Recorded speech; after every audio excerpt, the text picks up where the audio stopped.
While most Bucs fans are focusing in on the NFL draft right now, there's a whole lot more that's going on inside the building over at One Buc Place. And then, of course, is the start of OTAs.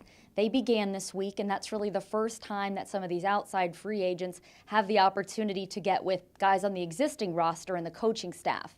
It's mostly classroom instruction, but it gives them an opportunity to finally join forces and really focus on the upcoming season. And it was also the opportunity for us to meet some of these new guys that we hadn't met already, including inside linebacker Bruce Carter.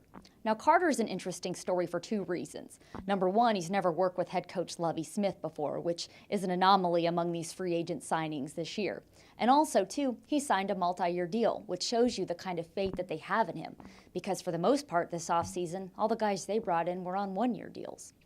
So with those things in mind, I thought that was really interesting, and I wanted to ask Carter. I saw what he did in Dallas this past year. I saw what Dallas, how they went from a historically bad defense 2 years ago to a playoff team this past year, and so I asked him, what can he take from that experience and hopefully be able to apply to Tampa Bay? It just goes to show that, we could be, one thing one year and then come in the next year and be totally different.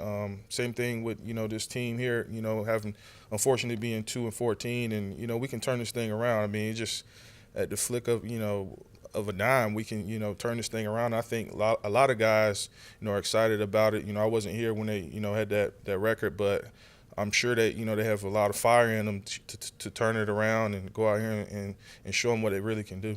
My first time, going to the playoffs last year, we really put in a lot of hard work, and, just seeing, some of the guys, even like Gerald, who's never been there, and, he's an outstanding and a great player. And, I never even played with him, but I know, of him.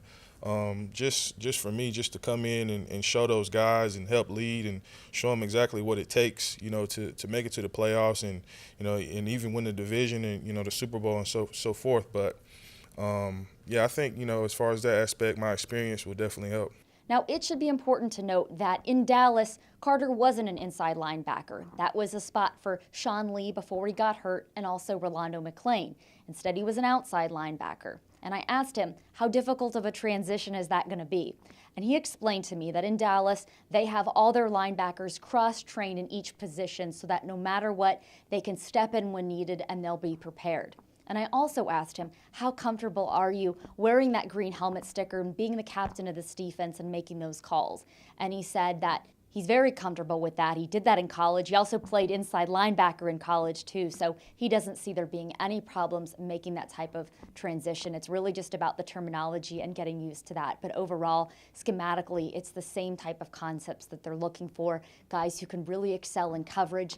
And of course, that's his bread and butter. This past year, he made a number of plays on the ball. He actually led the league among linebackers and interceptions. With Sports Talk Florida, I'm Jenna Lane.